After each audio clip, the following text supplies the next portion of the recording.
until the sunrise. On the shores of a vast ocean, a quaint village stood surrounded by hills and dense forests. The villagers led simple lives, finding joy in their daily tasks and the company of their neighbors. However, a unique tradition occurred every month, on the night of the new moon. Everyone would gather at the main square with lanterns in their hands. The eldest among them, a woman with silver hair and wise eyes, would lead them down a narrow path that wound through the forest to the beach. There, they would set up camp and sit around a massive bonfire, sharing stories, singing songs, and gazing at the vast expanse of the starry sky until the first light of dawn. Two friends, Leo and Clara, always looked forward to this tradition. Leo was a fisherman's son, used to the waves and the sea's mysteries. On the other hand, Clara belonged to a family of farmers, with her feet firmly rooted to the ground. Despite their differences, their bond was unbreakable. That evening, as the fire's warmth enveloped them, Leo turned to Clara with a twinkle in his eye. "I've heard tales of a hidden cove on the other side of the forest. It's said that if you reach it before sunrise on the night of the new moon, the waters there glow in the dark." Clara's eyes widened with excitement. "Do you believe it's true?" Leo shrugged. "There's only one way to find out." The two friends decided to embark on this little adventure. Leaving a note for their families, they ventured into the forest, guided only by their lanterns and the shimmering stars above. The forest at night was a different world. The chirping of crickets, the distant hoot of an owl, and the soft rustling of leaves created a mesmerizing symphony. Occasionally, they would spot a firefly, its glow lighting up their path momentarily. Hours seemed to pass as they navigated through the dense trees, following an instinct more than a clear path. They stumbled upon a clearing when they thought they might be lost. Before them lay the hidden cove, bathed in moonlight. The waters indeed glowed, illuminating the surroundings with a soft blue hue. Clara gasped in wonder, "It's even more beautiful than I imagined." They approached the water's edge, dipping their fingers in. The water felt cool and left a trail of light wherever they touched. Sitting on the sandy shore, they watched as the luminescent waves danced and crashed.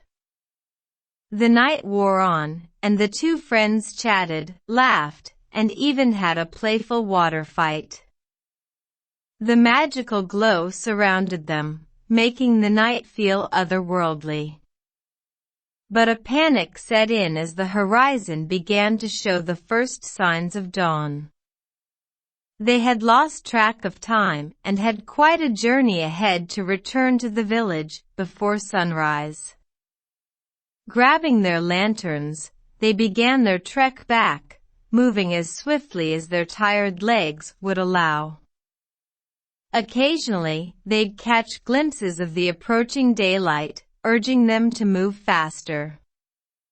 With the sun just peeking over the horizon, they burst into the village square, panting and laughing.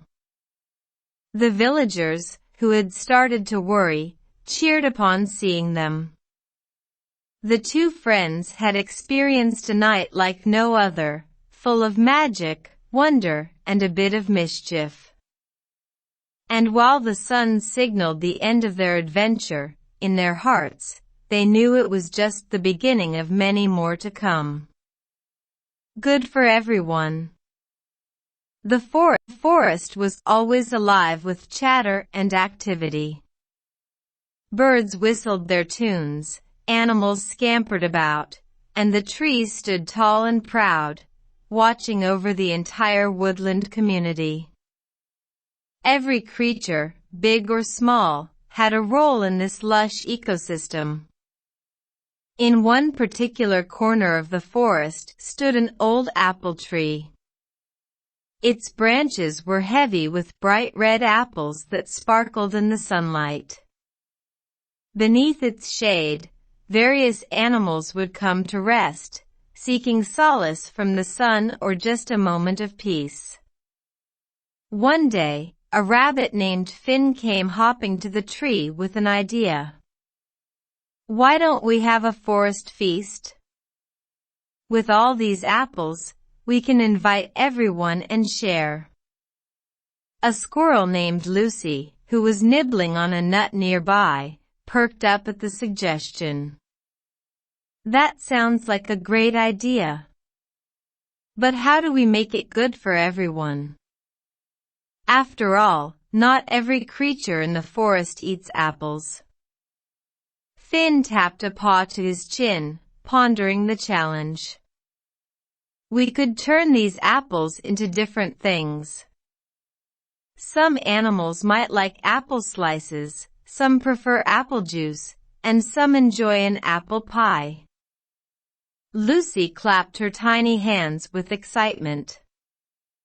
"That's brilliant. Let's get to work." And so, the two friends began their preparations. They reached out to the other forest inhabitants for help.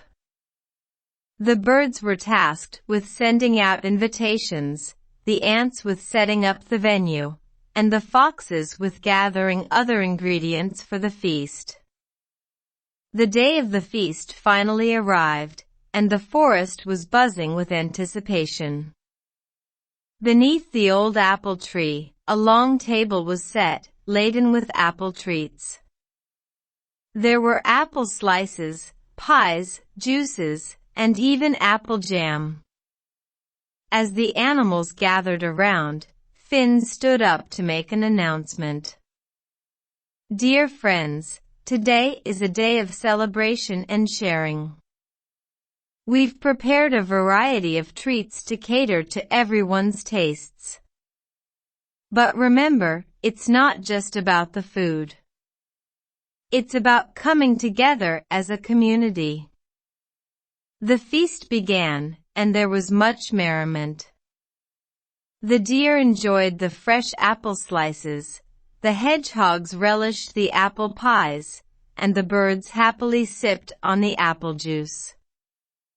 As the day turned into night, the animals sat around the bonfire, sharing stories and enjoying the warm glow.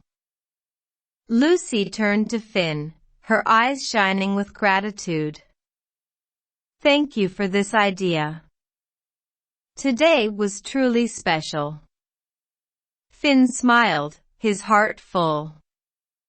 It was good for everyone, just as we hoped. And as the night deepened, the forest echoed with laughter and songs, a testament to the power of community and the joy of sharing.